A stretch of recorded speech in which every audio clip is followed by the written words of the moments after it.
CJSW acknowledges and pays tribute to the traditional territories of the peoples of Treaty 7, which include the Blackfoot Confederacy comprised of the Siksika, the Piikani, and the Kainai First Nations, the Tsuut'ina First Nation, and the Stoney Nakoda, including the Chiniki, Bearspaw, and Goodstoney First Nations.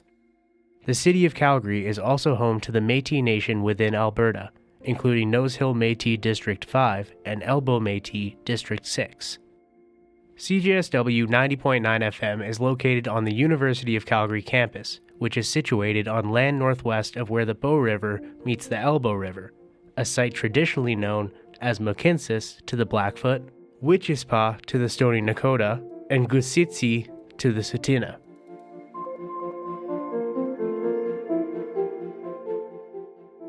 Welcome to Calgary and the SDGs, a special podcast series made by Calgary Catalyst in collaboration with CJSW.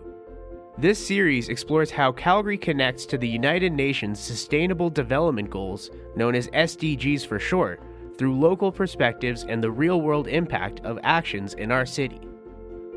In each episode, our host Josephine is joined by a distinguished guest from the field, offering insights on the goals shaping our city's future. Now let's dive in. Sustainable Development Goal number 4, Quality Education. Today we are discussing goal number 4, which is quality education. To discuss this, today we have a very special guest joining us. His name is James Stauch. He's the Executive Director at the Institute of Community Prosperity with Mount Royal University. I'm very excited and happy to have you on the show, James. Welcome. Glad to be here, Josephine. Thank you so much once again. So before we delve into the topic, I wanted to ask you a little bit about your background, your work in this field of education, and what do you think is the current state or the quality of education in Calgary and Alberta?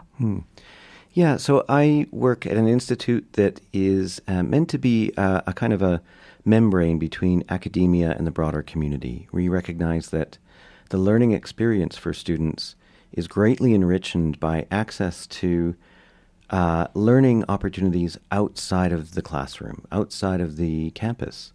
And so we pair students with community organizations through a number of different programs and experiences and try and connect students as much as possible with opportunities to learn more about social, environmental, economic, other contemporary issues that add a richness to what they're learning in the classroom. So we have a vision for students not just as learners, not just as students, but as what we call change makers, people who have a sense of agency and a skill set that they can apply to problem solving in a way that may be more catalytic than just what they learn through the curriculum or in the classroom. That's interesting. And coming back to the Calgary topic, so where do you think Calgary and Alberta is in terms of education, in achieving quality education? Yeah, well, Canada as a whole, I mean, if you measure these things in a kind of standard way, we actually do quite well. Canada is number 1 or number 2 in terms of global education. If you're measuring it just based on SDGs, that is not an area that's a pain point. We're doing quite strong in that relative to, say, housing or food security. So on the surface, it looks like there's really not much of a problem. That's even more true if you look at Alberta and Calgary, where there's reasonably healthy funding for education compared nationally. Our student outcomes remain quite strong. There's ups and downs, and depending on how these things are measured. But in general, it's a fairly strong ecosystem for education on the surface. But if you dig a little deeper, I actually believe that education as a whole is in a state of what we might call a meta-crisis. We have many obvious crises right now. We have housing, we have climate change, we have food security issues, inflation. There are many, many issues, mental health issues. But if you dig a little deeper, you start to realize that some of this, much of it, is in part rooted in the way in which we approach education and the kinds of emphases we put on learning. And this is not a problem unique to Calgary or unique to Alberta, but it certainly is manifest here in a pretty significant way. When we talk about challenges, so there are various levels of challenges based on who is in what position. So if we consider right from schooling to the university level and even education beyond that, so what are some of the most prominent challenges that different communities or students or in different positions or age group face? Yeah, well, maybe we'll start with the preschool level. And, one of the things I believe very strongly in is education is a community responsibility. It is learning happens or ought to happen primarily through an ecosystem of learning. So there are many, many different institutions and individuals and structures in society that have a role to play in education. It's not just the responsibility of the public school system or not just the responsibility of universities. Everyone will define the education system differently. There's no God's eye correct perspective of where does the education system begin and end. A librarian will say it's one thing, a teacher will say it's another thing, a student or a parent will say it's yet another. But if you start at the preschool age, one of the big issues we see is early literacy and a big divergence between those from privileged enough backgrounds where parents or some adult in a young child's life can read to them on a regular basis, can expose them to books of all kinds. And there are large percentages of households in Calgary who do not have books on the shelf, who do not have exposure to early literacy. And sometimes that is tied to socioeconomic reasons. If both of your parents need to work night shifts, for example, and are living on minimum wage or less than a living wage, those things cascade into a severe asymmetry in terms of literacy skills. And that we know from neuroscience, we know from psychology, we know from educational studies, that we know from economics, that that will set you up or set you back for life in really significant ways when it comes to incomes, when it comes to career choice, when it comes to social mobility. So early literacy is something that we need to take seriously, and we are not as a society. And then when you go up into the education system, the sort of K-12 public and private adjacent to public systems, we have a system that really hasn't changed much in the last 50 years. It's still largely standardized, still largely industrialized. We have arcane arguments over things like the content of curriculum. And to me, that's like, arguing over which brand of ice cream or which flavor of ice cream is best for losing weight. It's kind of beside the point. We need to have deeper, better questions about the nature of education and how education happens and how it's delivered. And we're not having those. We're having these arcane side conversations about class sizes and curriculum. Not to say those aren't of some import, but they're not of central import. And then when you go into post-secondary, there are issues there. I mean, we have a system that works in some ways really, really well in terms of the discovery of new knowledge and the replication of learning, the archiving of learning. But we struggle to connect that learning to real-world problems. We do that at all levels, actually.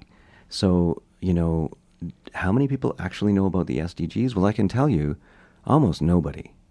And that is true of students who come into university. The SDGs are completely off the radar, especially in Calgary. That's less true if you go to Europe. I think it's more in the water there. There's more of a public discussion. But it's simply not. It's either not taught or not taught in a way that has any sense of urgency. And that's a big gap. And it's not that we have to teach the SDGs per se, but we miss opportunity after opportunity to engage with contemporary affairs, whether they're global or local. How many schools are having real-time Green Line debates, for example? How many schools or educational experiences are discussing Israel-Palestine?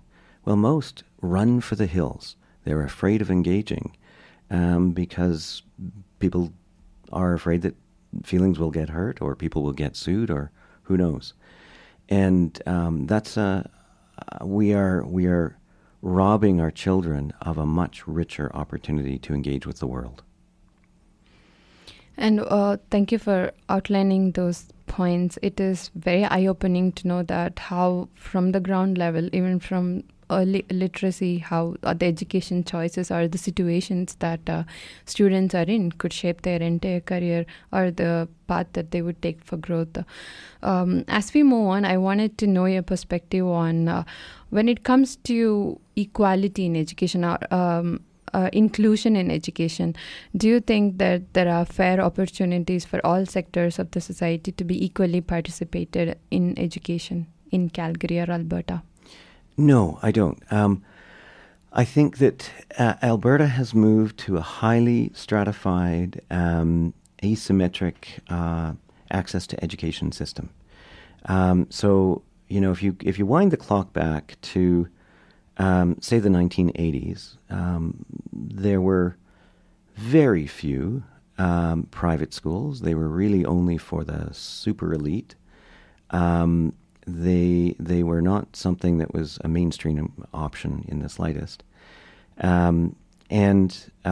Those public schools were well enough funded that schools didn't have to go and fundraise for things like sports and rec equipment or musical instruments, or and they had valued much more than they do now arts, culture, like the fine arts, and things that are not considered the sort of 3 R's, the back to basic. And actually I'm not even sure about one of those R's, being literacy and the capacity for language that has clearly diminished over the last 20 years.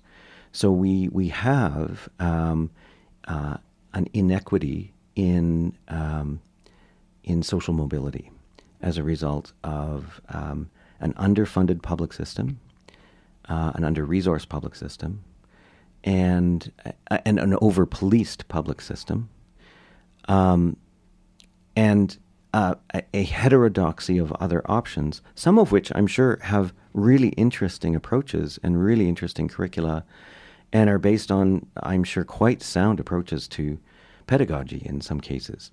But the point is, those aren't universally available to Calgarians who are making a living wage or less, for example. And so I fear that we are moving slowly and inexorably without, and kind of subconsciously, to a U.S. model where public education becomes welfare education. We have schools that are really unclean compared to what they used to be. We have larger class sizes. And we have an overemphasis on STEM and mathematics in particular, which is producing a kind of linearity of thought and a computational bias around how we approach the world. And we desperately need people to be thinkers that engage with complexity. We don't know how to do that. We are not engaging in holistic learning as much as we need to. We are not talking about context as much as we need to. We are not talking about all of the paradoxes and ambiguities and complexities that the real world entails. We run for the hills as if those things don't exist, and double down on the mathematics and the STEM as if that's going to save us, and it will not. You're listening to Calgary and the SDGs, a podcast focusing on how Calgary connects to relevant United Nations Sustainable Development Goals. You're currently listening to an episode focused on SDG Goal 4, Quality Education. To find this and more episodes, go to cjsw.com or the CJSW app.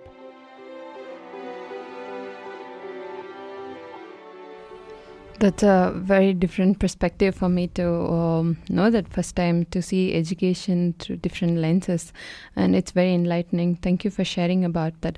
So since you touched upon education at different levels, so my next question is coming to that talent market, the job market. So you finish your education. So when you come to that job market, are you completely ready? Are the students completely ready? Is the education is helpful in terms of life skills? How would you look at that? In some areas it is. So, for example, if you look at the medical sciences, where there are practitioners who are teaching in universities and teaching in colleges, teaching at polytechnics, anytime you have, people who are part of the learning ecosystem with strong real-time practitioner experience, it bodes well. There actually is a very good laddering into careers.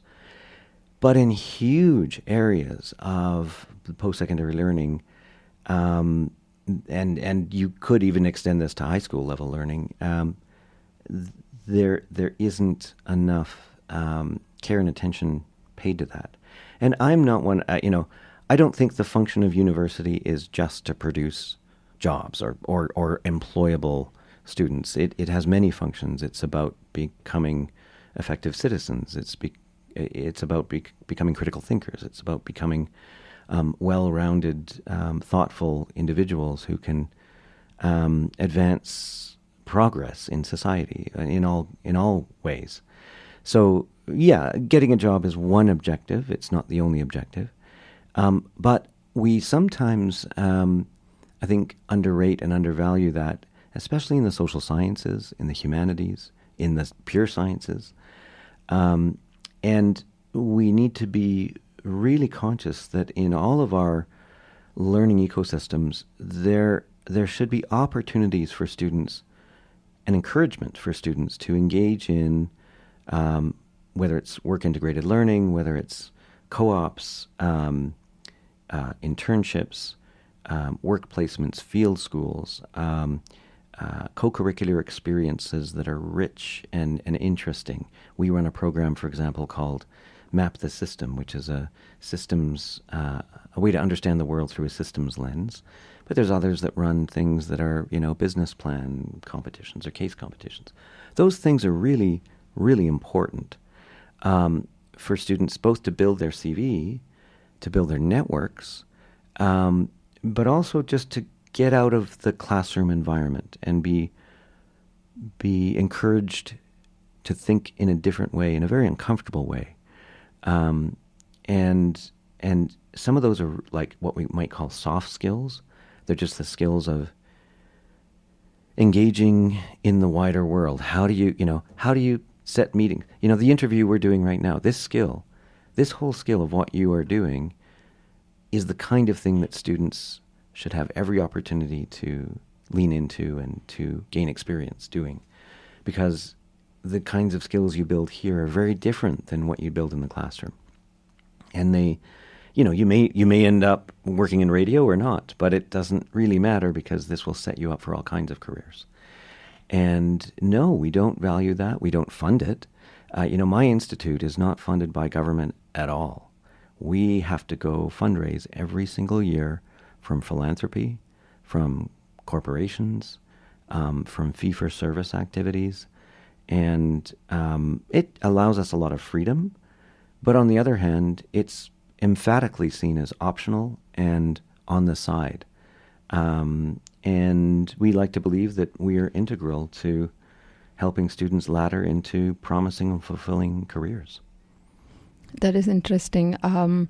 Like I've said, I've been seeing a lot of university programs that include work-integrated learning, field placements, where students go to the organization, company, or office, and work there for some time to learn those technical and basic skills, which needs to be adapted in the office, at the office.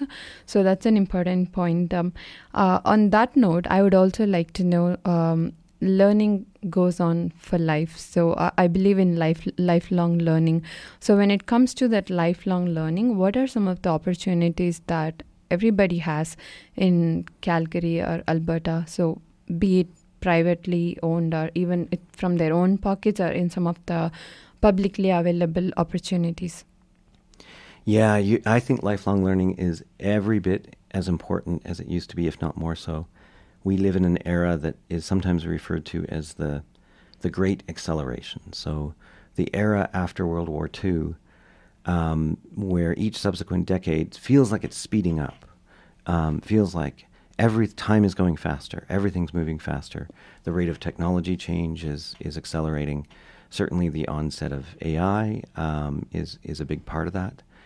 And we will reach a point in the very near future where there are some really important and difficult questions around the nature of work, the nature of learning, our relationship with machines, that will transform our species more than the printing press, the Gutenberg printing press did. And that is profound. And are we ready for it? Probably not.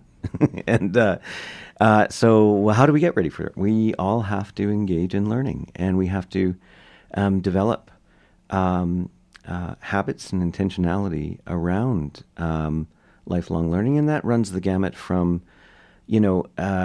taking advantage of a growing suite of open access learning opportunities, micro-credential and short-cycle learning opportunities through a whole range of institutions, both online and local.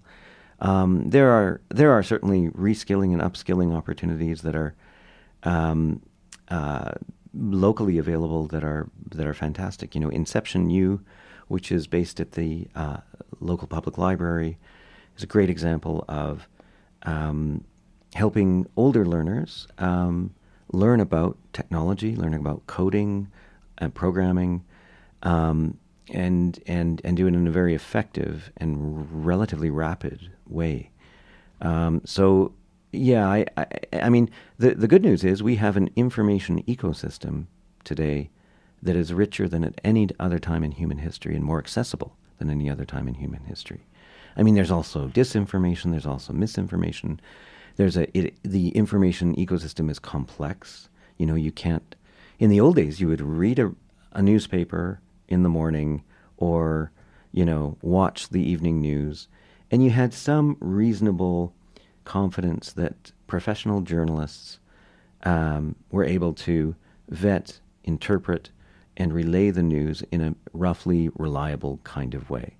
But we now live in such a heterodox ecosystem of information that a new citizenship skill is having to smartly and critically navigate that. What of what we read or what of what we view is true? What questions would you ask that are being unasked?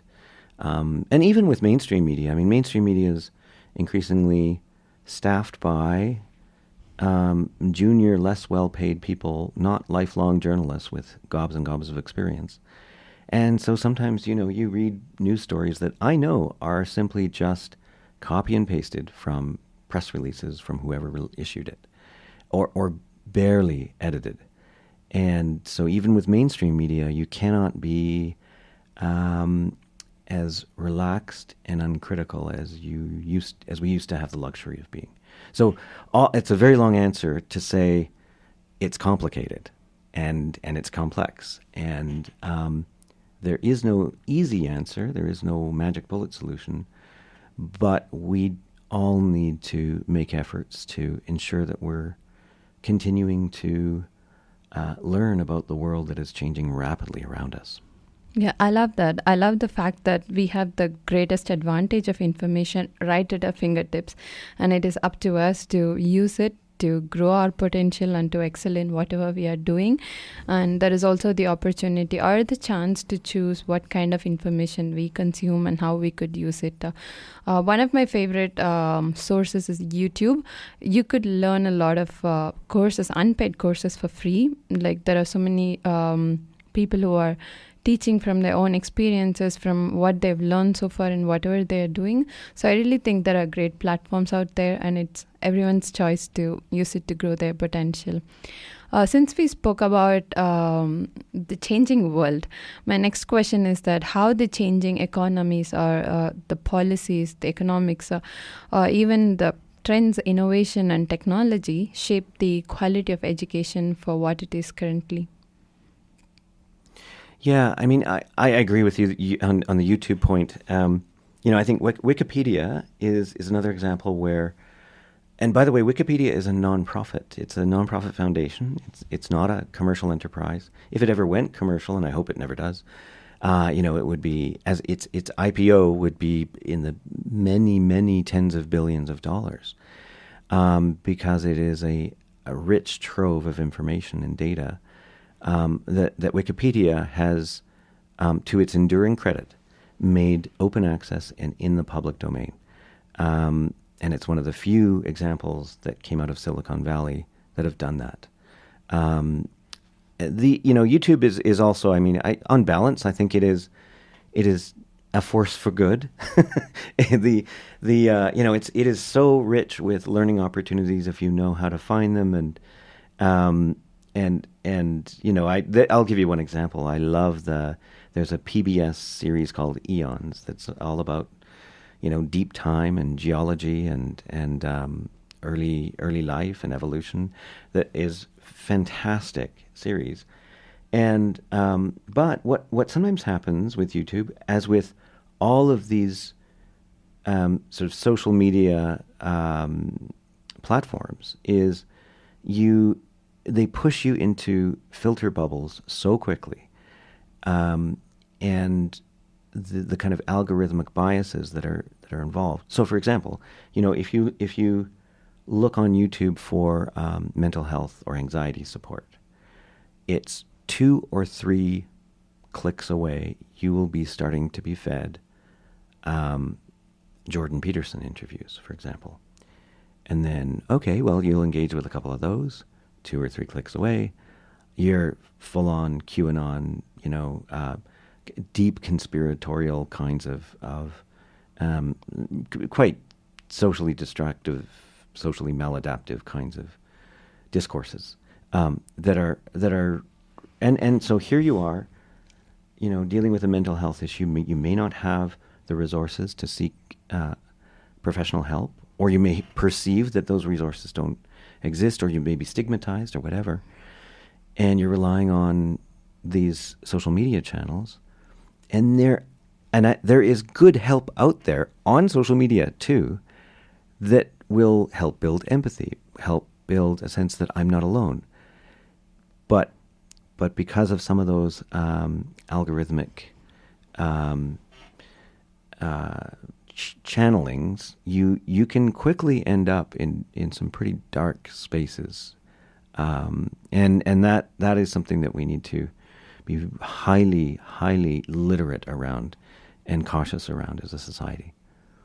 I agree. Vigilance is important. You gotta know what you're looking for, and you have to stay on track. It's so easy to get distracted. Exactly. Yeah. Yeah. Coming back to the question. So, how do you think the changing economics and the policies affect the quality of education? I think. So, one of the things that we've seen. So, there's a few trends. We have seen at a provincial level a kind of doubling down on traditional forms of education at political levels, right? So the idea is, let's get back to basics. Our kids aren't doing well. The PISA exams, or the PISA scores, these international test scores that compare Alberta kids across, how do we compare to our global peers? There are concerns about things like the new math, whatever that is, are we teaching about Indigenous history and reconciliation at too young an age? Or so these are some of the things that are there are themes that are coming into the classroom. Of course, there's the entire there's a fair bit of transphobia that's infusing public education these days, from at political levels, not within the schools so much, but those are issues that are kind of hot button issues that are issues at a political level, and they're noisy at a political level, but they're not really the most important issues. The most important issues are the ones we all collectively turn away from, and all collectively deny. The education system has the most power of all of our institutions to engage with the need for and the reality of societal transformation. And yet it's the organization, it's the set of institutions that are least likely to go there, I think, in many ways. Not that it's not that certain things aren't taught in the classroom, right? So we learn about climate change in the classroom, and we learn, about safe enough, distant enough history and historical events, and maybe we can glean some sense that social change is possible out of those learnings. But in general, the education system is not being as introspective as it needs to be right now about what it needs to do to adapt to a new century and a new reality. We are still largely standardized. We still focus way too much on teaching to the test and these standardized tests. So teaching to a standard rather than teaching to neurodiversity means that neurodiversity is pathologized. So you're either coded, you're gifted, or you're quote-unquote normal. And that is providing a disservice to so many students. And as a result, you get a system that produces students, the vast majority of whom learn to loathe learning. And that is really, really sad. And I see it in first-year university classes. I often ask the question, did you love learning when you were in high school or before high school? And very few do. And keep in mind, these are university students. These aren't the ones that didn't go to university. These are the ones that did go. So they loved learning enough to go, okay, well, I guess I'll stick with it. So even there, it's not the right sample. But even those kids don't love learning. And then when they get to university, many of them discover for the first time in their lives that not only do they love learning, but they're actually good at things that they were told they weren't good at. And, how many examples do we have of women in particular who were taught by a highly gendered system of teaching math, who at a very young age internalized this sense of, I'm not good at math. I'm not good at math, and the teachers require that we do math at a certain rate and pace where certain students are comfortable with that and succeed, and others aren't. And you learn very quickly that you're not good at this. And some very fortunate students discover late in life, or at least when they go to university, that they actually can learn from a professor who might actually be able to turn them onto a subject and teach it in a way that is that makes it come alive for them. This happens all the time, story after story after story. These are not anomalies. This is normal, and we're not engaging with that. We're not being serious about that. We're not asking serious questions about that, and that's a real problem. We still have an exam structure where the normal modus is you need to memorize for a bunch of things for the exam, and there will be right answers, and you need to pick those right answers, and you need to learn those right answers. So what the brain does is it knows it needs to memorize a set of answers, expected answers to a test in a highly structured setting. And the minute that exam is over, the brain washes it away because it's done its job. And that is not learning. I don't know what it is, but it's not learning, and we're not being honest about that our education system is still filled with that kind of assessment and focus. And we don't trust other forms of assessment enough. And then that needs to change radically. It sounds like the story of my life. I kind of resonate with a lot of things that you said. I was not a good student with math. My teacher always said, you're not good with math. But like you said, strangely, after coming to university, you realize that you are actually good at a lot of other things. So just not in math doesn't make you a bad student or a dull student. So I really think that this perspective about how we learn and how we look at the subjects that we learn is very important. Thank you so much for highlighting a lot of things. This has been a very eye-opening conversation with a lot of fresh perspectives. I'm sure the leaders, I'm sure the people who are listening to this today would find a lot of value in it. That brings us to the end of our conversation. Thank you so much for being on the show today, James. I really enjoyed it. Thank you. My pleasure, Josephine. Thank you.